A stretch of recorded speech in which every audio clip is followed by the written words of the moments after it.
I always thought that if my marriage ever fell apart, I'd see it coming. I'd notice the distance, the lack of affection, the small shifts in routine that signaled something was wrong. But I didn't. I was blind. Or maybe I just refused to see it. The moment everything changed wasn't some dramatic discovery or a heated argument. It was a laugh. Just a laugh. We were at a dinner party at our friend Marlene's house. Lorraine had been quiet all evening, sipping her wine and occasionally glancing at her phone. I chalked it up to her usual moodiness. She had been like this for weeks, and every time I asked what was wrong, she brushed me off with a quick, "I'm just tired." But then it happened. Her friend Sharon leaned in and, in a playful but pointed tone, said, "You know, Garrison better step up his game if he wants to keep you." And Lorraine laughed. It wasn't a polite giggle or an awkward chuckle. It was a real laugh. A deep, genuine, belly laugh, like what Sharon had said was the most ridiculous thing in the world. Like the idea of me trying to keep her was absurd. I felt the heat rise to my face, my stomach twisting into knots. I looked around the table, expecting someone to glance at me, to acknowledge what had just happened. But no one did. Marlene was refilling glasses, Sharon was smirking like she had just said something incredibly clever, and Lorraine didn't even look at me. That laugh stuck with me for the rest of the night. It was still ringing in my ears as I drove us home. Lorraine sat in the passenger seat, scrolling through her phone, her face illuminated by the soft glow of the screen. She was smiling at whatever she was reading. I gripped the wheel a little tighter. Once we got home, I tried to act normal. I kissed her goodnight. She gave me a distracted, half-hearted peck on the cheek before slipping into bed and turning away from me. I lay there staring at the ceiling, replaying the moment over and over in my mind. The way she laughed. The way she didn't look at me after. The way she smiled at her phone. That wasn't just a joke. That was the sound of someone who had already made up their mind about something. And deep down, I knew I was about to find out what it was. The next morning, I woke up before Lorraine. I lay in bed for a few minutes, staring at the ceiling, feeling like something inside me had cracked the night before. It was strange. Nothing huge had happened. No dramatic argument. No bombshell confession. Just a laugh. A laugh that wouldn't leave my head. I rolled out of bed quietly, not wanting to wake her. As I moved through the house, everything felt different. Like I was stepping into a life that wasn't mine anymore. The kitchen, the living room, the hallway, they all looked the same. But there was this eerie sense of detachment, like I was a stranger in my own home. I made coffee, just like I did every morning. It was our routine. I'd brew the coffee, she'd come down in her robe, still half asleep, and we'd sit together in the quiet before the chaos of the day started. Except this time, I wasn't sure if I wanted to sit next to her. When Lorraine finally came downstairs, she barely acknowledged me. She took her cup, muttered a thanks, and sat at the table, scrolling through her phone like she was in a world of her own. I waited. Maybe she'd say something about last night. Maybe she'd mention the laugh, or at least ask why I'd been so quiet on the way home. But she didn't. I watched her closely. The way she smiled at her screen, the way her fingers moved quickly over the keyboard, the way she tucked her hair behind her ear in that absent-minded, flirty kind of way. I'd seen that look before, just not directed at me in a long time. Something was wrong. I knew I could either keep pretending everything was fine or start looking for answers. I chose the latter. The first signs. The day dragged on, and I couldn't concentrate on anything. I was at work, sitting at my desk, staring at my screen, but not actually seeing anything. My mind kept circling back to Lorraine's laugh, her distracted smile, the way she had been acting lately. I felt like I was standing at the edge of a cliff, staring down, knowing I was about to fall, but unable to step back. By lunchtime, I made a decision. I wasn't going to be the clueless husband who ignored all the signs. I needed to know the truth, whatever it was. That evening, I paid closer attention. When Lorraine got home, she was glued to her phone again. I casually asked, "Who are you texting?" She barely looked up. "Just Sharon," she said. Something about the way she answered felt too quick, too rehearsed. I let it go for now. Later that night, as she showered, I did something I'd never done in our entire marriage. I picked up her phone. It was locked, of course, but that wasn't the part that got me. It was the fact that she had changed her passcode. She had never done that before. I set the phone down carefully, my heart pounding in my chest. That was all the confirmation I needed. Something was definitely going on, and I was going to find out exactly what. I don't know how long I sat there staring at her locked phone, my fingers hovering over the screen like I could somehow will it open. My heart was pounding so hard I could feel it in my throat. Lorraine had changed her passcode. After years of never bothering with privacy between us, after years of her leaving her phone out on the nightstand, in the kitchen, on the couch, now, suddenly, she had something to hide. I put the phone back exactly where I found it before she could notice I'd touched it. I sat on the edge of the bed, trying to breathe, trying to keep myself from overreacting. Maybe it was nothing. Maybe she had changed it for some innocent reason. Maybe I was letting my insecurities get the best of me. But then I remembered the way she laughed. I remembered the way she smiled at her phone, the way she pulled away from me at night, the way she never looked me in the eye anymore. No, this wasn't just paranoia. Something was wrong. When Lorraine walked out of the bathroom, her hair wrapped in a towel, steam trailing behind her, she barely glanced at me before reaching for her phone. I watched her out of the corner of my eye. She picked it up, unlocked it effortlessly. Whatever new code she had set was second nature to her already. She typed something quickly, her lips curving ever so slightly into a smirk before she set it down again. That smirk. That tiny little smirk. Something twisted in my gut. She climbed into bed, turned off the lamp on her side, and curled up with her back to me, just like she had done for weeks now. I lay awake, staring at the ceiling, trying to fight off the feeling that I had already lost her. A hollow shell of a marriage. The next few days felt like I was living with a stranger. Lorraine and I went through the motions. Good morning. Have a nice day. What do you want for dinner? But it was all surface level. I watched her closer now, noticing every little thing I had ignored before. She was always on her phone, and when she wasn't, it was face down.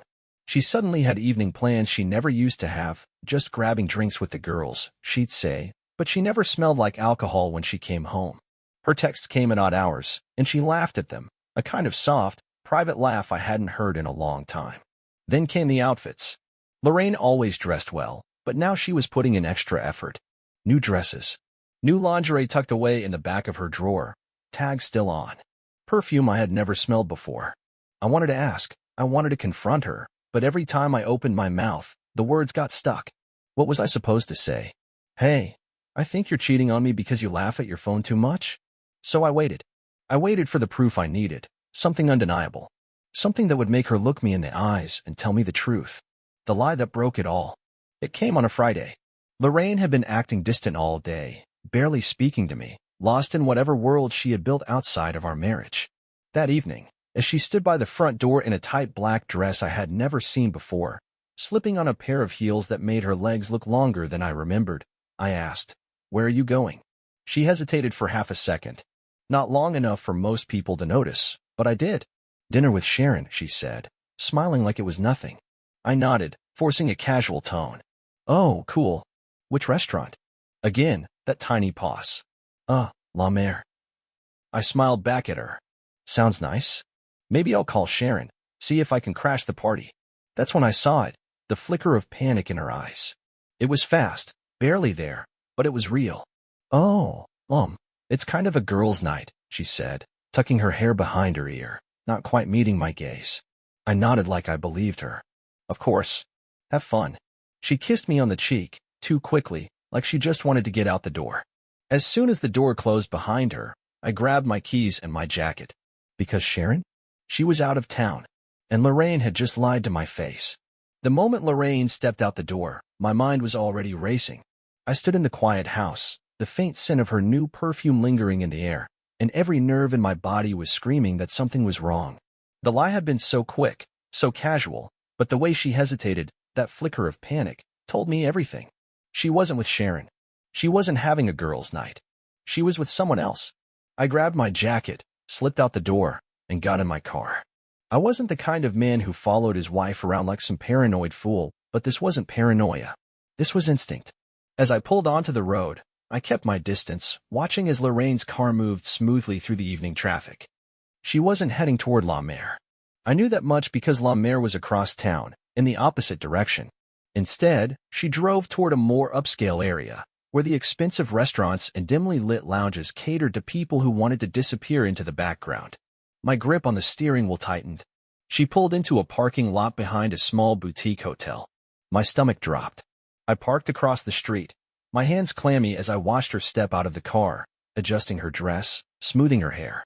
She pulled out her phone, sent a quick text, and within seconds, A man appeared from the side entrance of the hotel. Tall, confident. The kind of guy who walked like he had nothing to worry about. I couldn't see his face clearly in the dim light, but I saw enough. The way he reached for her, the way she smiled up at him, that smile, the one she used to save for me. And then, right there in the parking lot, she kissed him. Not a friendly peck. Not a hesitant, uncertain moment. No. This was deep. Intimate. Like two people who had done this before. My whole body went numb. I sat there, frozen, watching my wife wrap her arms around another man, her body pressed against his like she belonged to him. And for the first time in weeks, everything made sense. The distance. The laughter. The secretive smiles. She hadn't just checked out of our marriage. She had already moved on. What do you do when you realize you're the fool? I should have felt anger. Rage. Something burning hot and uncontrollable. But all I felt was cold. This deep, sinking cold that spread through my chest as I watched them disappear through the hotel doors. I could have confronted her right then. I could have followed them inside, made a scene, demanded answers. But I didn't. Because I knew Lorraine. She'd lie. She'd make excuses. She'd twist the truth until I was the one apologizing. No, I wasn't going to give her that chance. Instead, I sat in my car, gripping the steering wheel so hard my knuckles turned white. I didn't move for a long time. I just let the reality of it sink in. She had laughed at the idea of me stepping up my game because, in her mind, there was nothing I could do. She had already chosen someone else. And the worst part? I had no idea how long this had been going on. The long drive home. When I finally forced myself to drive home, my hands were shaking. I didn't turn on the radio. I didn't call anyone. I just let the silence swallow me whole. By the time I got home, I felt like a ghost moving through my own life. The house was quiet, the way it always was when Lorraine wasn't here. I walked through the living room, past the wedding photos on the wall, past the kitchen where we used to cook together, past the bedroom we once shared. It all felt like a lie. I sat on the edge of the bed, staring at nothing, until I heard the sound of her car pulling into the driveway. My pulse spiked, but I didn't move. The front door opened, and then her footsteps. Light, careful, as if she didn't want to wake me. I listened as she moved through the house, setting her purse down, slipping off her shoes. Then she walked into the bedroom. "Hey," she whispered, surprised to see me sitting up. "I thought you'd be asleep." I turned to look at her, really look at her. Her hair was a little messy, her lipstick slightly faded. She smelled like a different kind of cologne, one that wasn't mine. I forced a smile. "How was dinner?" She hesitated. Just for a second. Then she smiled back. "It was good." I nodded. "That's nice." Then I stood up, kissed her on the cheek like nothing was wrong, and walked into the bathroom. I locked the door behind me and gripped the sink, staring at my reflection. She had no idea I knew. And that was the moment I decided this wasn't over. Not by a long shot. I spent the next few days pretending everything was fine. I went to work, came home, asked Lorraine about her day, and even forced myself to kiss her goodnight. Every touch, every word, every moment was torture. She had no idea I knew, and I wasn't going to tell her. Not yet. Something inside me had shifted the moment I saw her with that man. Before that night, I had been stuck in a fog, lost in the uncertainty of what was happening between us. But now, there was clarity. It was like I had been drowning for weeks, and suddenly, my head broke the surface. The pain was still there, sharp, suffocating, but it was different now. Now, I had a plan. I started watching her the way she had been watching her phone. Every glance, every little hesitation, every fake smile she threw my way. I memorized it all. I learned the rhythm of her lies. She was careful, I give her that. She still went out with her so-called friends, still left her phone face down, still kissed me goodbye before heading off to places she wasn't really going. But now, I saw the cracks. The small pauses when I asked a simple question. The way she'd check her reflection a little too often before she left. The lingering scent of cologne that wasn't mine when she got home late at night. I didn't ask her anything. I didn't confront her. Instead, I started doing something I never thought I'd do. I started preparing for the end. The unraveling begins. The first thing I did was quietly separate my finances. Lorraine had access to everything, our joint accounts, our savings, even the credit cards I barely used. I had always trusted her, always believed we were partners in everything. But that trust was gone. I opened a separate account, moved my direct deposit, and started tracking our joint expenses. I watched where she spent money, where her transactions led. She was smart about it. No obvious hotel charges, no out-of-place withdrawals. But I saw the patterns. The fancy restaurants I hadn't been invited to, the late-night charges for things she never brought home. The second thing I did was get proof. I wasn't going to be the fool who walked into a divorce without knowing exactly what had happened. I placed a small recording device in her car, one she'd never notice. I set up software to back up her phone data to my laptop, not to read her messages, not yet, but to keep a copy just in case. And then, I waited. It didn't take long. 2 nights later, she left for drinks with the girls again. I played along, kissed her goodbye, and watched from the window as she got into her car. I waited exactly 10 minutes before going to my laptop. The backup software was already running, syncing everything from her phone in real time. I clicked through the files, my hand shaking, my breath shallow. Then, I saw it. A message thread. Not with Sharon. Not with any of the friends she claimed to be with. But with someone named Bryce. My stomach twisted as I clicked it open. And there it was. Messages. Photos. Plans. She wasn't just having an affair. She was in love with him. And she had been for months. The betrayal in black and white. I don't know how long I sat there, scrolling through their messages, reading every word, every confession, every promise. It wasn't just physical. It wasn't just sneaking around for the thrill of it. She had told him she loved him. She had told him I was boring, that I was predictable, that she felt trapped with me. She had told him she was waiting for the right moment to leave. I clenched my jaw so hard I thought my teeth would break. For months, I had been trying to figure out what was wrong, trying to fix something that was already gone. She had already replaced me. And the worst part? She was laughing about it. In one of the messages, Bryce had asked her how things were going at home. Her response? Oh, he has no clue. He's so oblivious. Honestly, it's kind of cute. Cute. That word hit me harder than anything else. I was a joke to her. A clueless, pathetic joke. But I wasn't clueless anymore. I closed my laptop, my hand steady now. The pain was still there, still raw, still unbearable. But underneath it, something else was growing. I wasn't going to let her humiliate me. I wasn't going to let her decide when and how this ended. I was going to make sure, when it was over, that she never laughed at me again. That night, I lay in bed, staring at the ceiling while Lorraine slept beside me. The room was dark, the only sound was the rhythmic hum of the fan, but inside my head, there was nothing but noise. The words I had read, the messages she had sent, the way she spoke about me like I was some clueless idiot, it all played in a loop, over and over again. I turned my head slightly, watching her in the dim light. Her breathing was soft, steady, peaceful. How could she sleep so easily, knowing what she was doing? How could she lie beside me, kiss me, act like everything was normal when she had already moved on with someone else? I could feel the rage building, but I forced myself to push it down. I wasn't going to confront her. Not yet. This wasn't about screaming accusations or demanding answers. I already had my answers. Now, it was about control. For the first time in weeks, I felt like I had the upper hand. A different man wakes up. The next morning, something inside me had changed. I wasn't the same man who had been desperate to understand what was wrong, who had been grasping at straws trying to save something that was already dead. I felt sharper, more aware, like I had stepped out of a fog and finally saw things for what they were. I made breakfast as usual, just like I always did.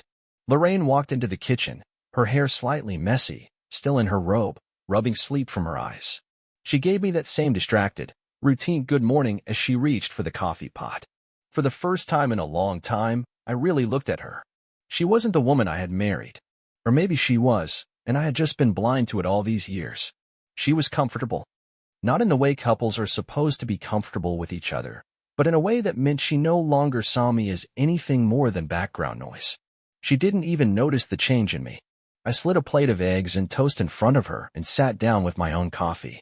So, I said casually, stirring my cup, "How was dinner with Sharon last night?" I watched her closely as she sat down, reaching for her fork. There it was, that half-second hesitation, that flicker of something in her eyes before she covered it with a smile. "Oh, it was good," she said lightly. "We just caught up, talked about work. Nothing too exciting." Liar. I nodded, sipping my coffee like I believed her.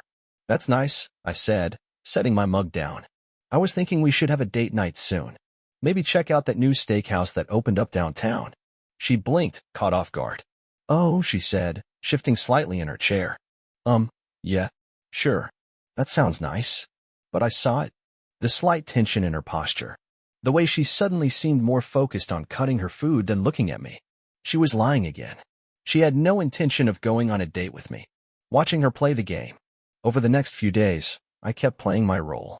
The oblivious husband. The man who trusted her, who had no reason to suspect a thing. I acted the same, spoke the same, went about my routine like I hadn't seen the messages, like I hadn't watched her walk into that hotel. But beneath the surface, I was gathering everything I needed. I checked our shared accounts. She hadn't made any big withdrawals yet. But I noticed she was using her personal credit card more. Probably to cover her tracks. I started listening to the recordings from her car when she wasn't home. Most of them were just boring calls, her talking to coworkers, to her mother, to friends. But then, I found one that made my blood run cold. She was on speakerphone, laughing, her voice light, playful. "You're terrible," she giggled. "I swear, if he ever found out, he'd be so crushed." A deep male voice chuckled on the other end. "You think he'd actually do something about it?" Lorraine sighed. "No. That's the sad part. He'd probably just sit there, all heartbroken, and try to fix things. He's sweet, but, silence." Then the guy, Bryce, laughed again. "Well, at least it makes things easy for us." Easy. That's what I was to them. Easy. Something inside me settled in that moment. Not anger. Not sadness. Just finality. This wasn't fixable. She wasn't someone who had made a mistake, someone who would wake up one day and realize what she had done. She was gone. And I was done being the fool. The beginning of the end. The next morning, I packed a bag. Just a small one. Enough clothes for a few days, my laptop, my important documents. I wasn't leaving for good. Not yet. But I needed space. When Lorraine got home that evening, she found me standing in the living room, my duffel bag slung over my shoulder. She frowned, setting her purse down. "What's going on?"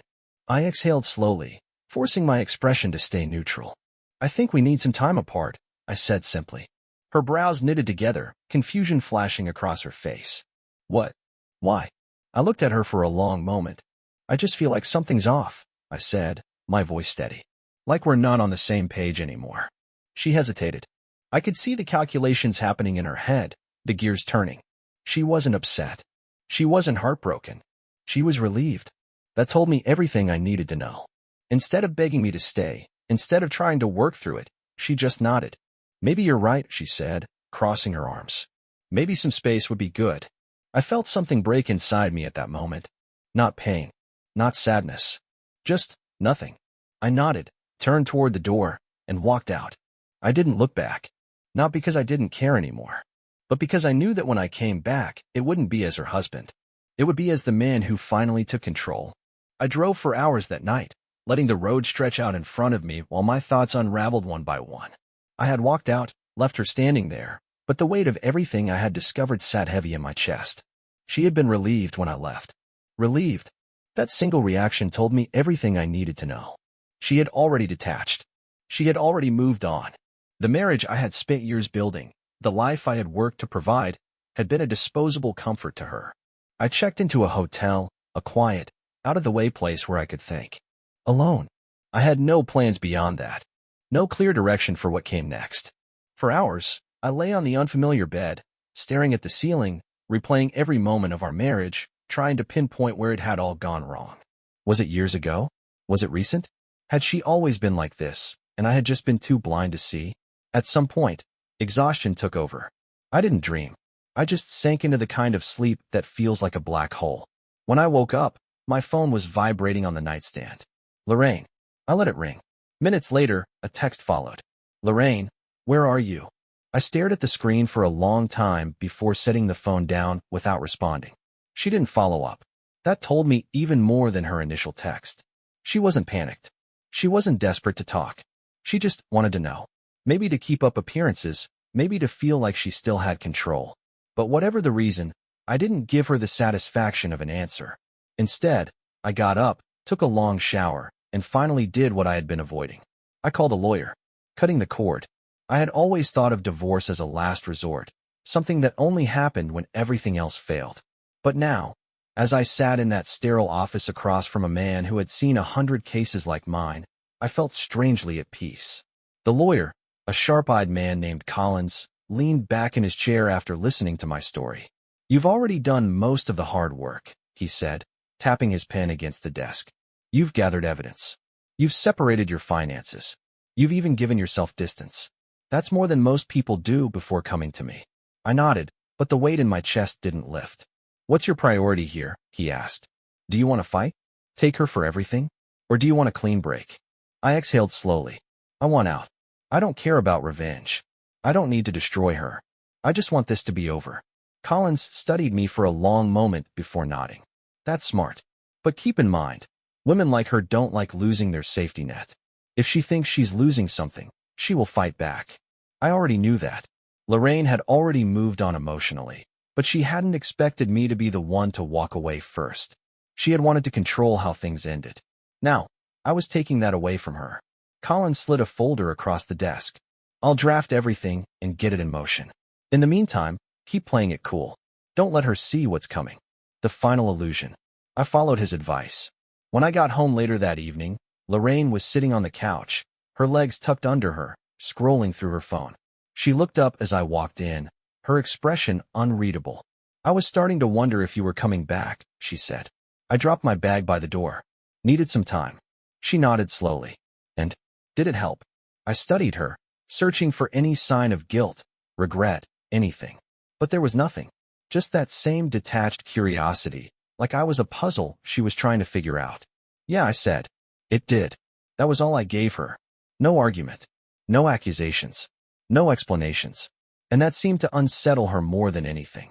She shifted on the couch, setting her phone aside. Garrison, I know things have been weird between us. Maybe we should talk. It was almost funny. Now she wanted to talk. Now that I wasn't groveling, wasn't chasing, wasn't desperately trying to hold on. But I wasn't playing that game anymore. I walked over, leaned down, and kissed her on the forehead. It's fine, Lorraine. Everything's fine. She blinked, confusion flashing across her face. And then I walked into the bedroom, closing the door behind me. I could feel her staring after me. For the first time in months, I was the one leaving her wondering. The morning after my return, something shifted. Not just in the air between Lorraine and me, but within me. For the first time in years, I felt in control. I wasn't the desperate husband begging for attention. I wasn't the clueless fool she laughed about behind my back. I was done. I moved through the house like I was already gone, like I was simply tying up loose ends before walking away from the wreckage of our marriage. Lorraine sensed it. She wasn't stupid. She noticed the change, the way I didn't ask where she was going, the way I didn't press her with questions, the way I stopped caring. She tried small gestures, suggesting we go out to dinner, making coffee for me in the mornings, brushing her hand over my arm as she passed. None of it worked. None of it meant anything anymore. And then, a few days later, the papers arrived. The moment she realized it was over.